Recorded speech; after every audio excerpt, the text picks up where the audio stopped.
Urgent, Dog Pound fan, look at what just happened. Nobody saw this coming, huh? But first, make sure to subscribe to the channel because we bring you daily videos with the latest Dog Pound news. And don't forget to turn on notifications so you don't miss anything. Aaron Rodgers forces Browns to rethink QB plans after eye-opening comments, hoping the Steelers aren't swayed by these comments from Rodgers. When you get word of Aaron Rodgers being set to appear on the Pat McAfee show, it feels like you're experiencing news from the town crier. You're startled and you're probably inclined to hear what's about to happen to make sure it doesn't affect you personally. Unfortunately for the Cleveland Browns, any news around Rodgers and his status with the Pittsburgh Steelers is going to impact them. The Browns' draft strategy, as revealed slightly by general manager Andrew Berry on Thursday, is to see when a quarterback they like as a long-term bet falls to them. If that's at 33 or 67 or beyond, then that's when they'll swing on a signal caller. One of those signal callers is likely set to be Jalen Milroe, who Cleveland has worked out and who has a connection to offensive coordinator Tommy Rees. He had his best season at Alabama with Rees calling plays, so the tie-in feels like a no-brainer. Even if he sat on the bench to develop, he'd be in a great position to do so with a trusted coach like Rees helping him. But it seems like after Rodgers' comments, Cleveland may need to trade back up into the draft, as the Steelers might be just as interested in the potential of Milroe, especially if Rodgers retires after stringing them along. Rodgers' comments might shake up Brown's draft strategy. Rodgers told McAfee on his show Thursday that all options are essentially on the table for him at this point. With just a week left until the draft, Rodgers has yet to decide on retirement, or signing with the Steelers, or signing elsewhere. That's because of personal issues, according to Rodgers, so there may not be a resolution for a while. This entire time, I haven't felt like I owed anybody some sort of decision at any point. This is my life, like I said. Things are different now. My life is different. My personal life is different. I've been upfront with them about that. I said, listen, if you need to move on, if you need to do something, by all means. Nothing but love and respect. But there's been no deadline, and I've talked to Mike Tomlin many times, said Rodgers during the appearance. Read more Browns' plans at QB becoming crystal clear after Andrew Berry's latest comments. If he remains unsigned by draft night, it feels possible that Pittsburgh gets desperate and snags Milroe at 21, where he's likely to fall. The Steelers have no firepower at quarterback at all right now, so they need to figure out a plan quickly before they're entirely out of options. Milroe could be someone they throw into the fire immediately while they survey other options at quarterback. Later, Cleveland could probably make a trade up with them, likely leveraging their second-round pick and a few other day 3 picks, but it feels almost not worth the trouble at that point. Milroe is, as Berry accidentally described, a long-term bet. Cleveland might not want to risk picks for that bet. Hopefully, Rodgers doesn't have this butterfly effect on the Browns' draft strategy, but all of us have seen this movie before. He seems primed to do just that. Pausing this news, just to say that if you want YouTube to keep recommending the latest Dog Pound news to you, it's very important that you leave a like on this video. Thanks! Now let's get back to the news. Browns-Colts trade idea lands Cleveland $33 million franchise quarterback. The Cleveland Browns have at least 2 quarterbacks that will be competing for the starting spot in 2025. They traded for Kenny Pickett for the Philadelphia Eagles and brought back fan favorite Joe Flacco after a 1-year stint with the Indianapolis Colts. Speaking of the Colts, the Browns could go back to that well and take another quarterback.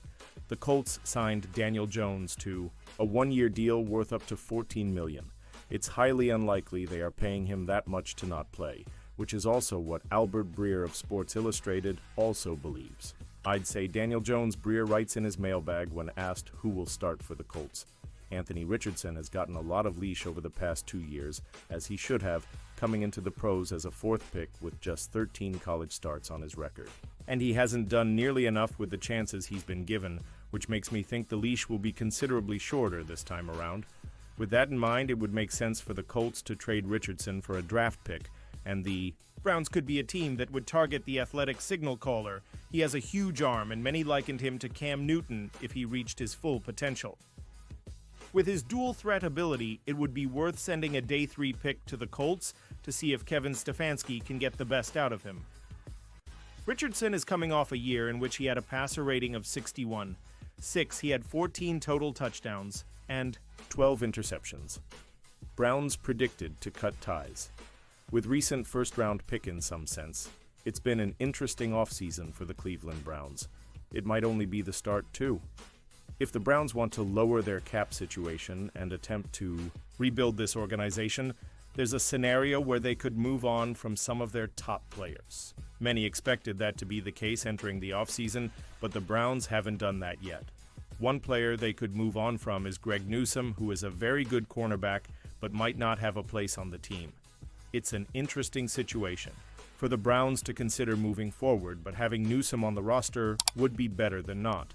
Despite the cap situation and the Browns not being in a position to compete for a Super Bowl, having an above-average 24-year-old cornerback under contract is always a positive thing, despite how much he costs. However, some believe there's a possibility of him getting traded, including Ralph Vacchiano of Fox Sports, who predicted the Browns could cut ties with him.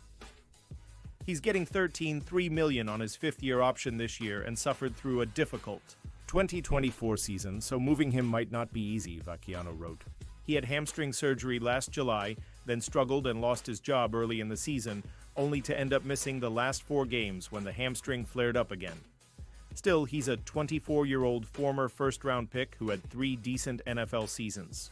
He doesn't have a future in Cleveland, but cornerbacks are hard to find, so someone might be willing to take a chance. Newsome loves Cleveland. Newsome has made it known that he's enjoyed his time with the Cleveland Browns. For an organization that hasn't been able to say that over the past few years, that could be a positive from their perspective. However, while it's a good thing that Newsome has enjoyed his time with the Browns, if the team isn't in a position to contend any time in the near future, it doesn't matter how players feel. That's one of the tough parts the Browns have to consider, and one that could put a tough aspect on the remainder of the offseason for the team. "Yeah, I feel like for sure," he told Cleveland. "Come on Radio Row at the Super Bowl. This is the place. They drafted me, and I do think we're closer than what people think, honestly. A lot of people are saying there's no way, but I think we are. I definitely would like to sign long-term, but there's still that thing that in order to help this team, I've got to be on the field a little more. Browns should make move before draft if the Cleveland Browns move on from Newsome, who is set to make $13.3 million in 2025. Doing so before the draft would be a wise decision. The Browns need as much young and cheap talent as they can find, and doing so in the draft would help them do just that. However, unless a team is willing to part ways with a decent pick, waiting until after the draft to make a move might be the better decision. The Browns could also wait until the trade deadline next year, when a team might be interested in adding a cornerback. There's a good chance he'd be one of the better ones available at the time. Potential Day 2 target for Browns gets comparison to rising Cleveland receiver. This would be a fun duo to watch play alongside Jerry Jeudy.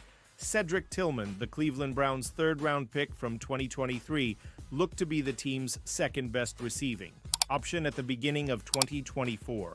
Next to Jerry Jeudy and catching passes from Jameis Winston, Tillman seemed ready to take a leap from a rookie with promise to a genuine threat at midfield.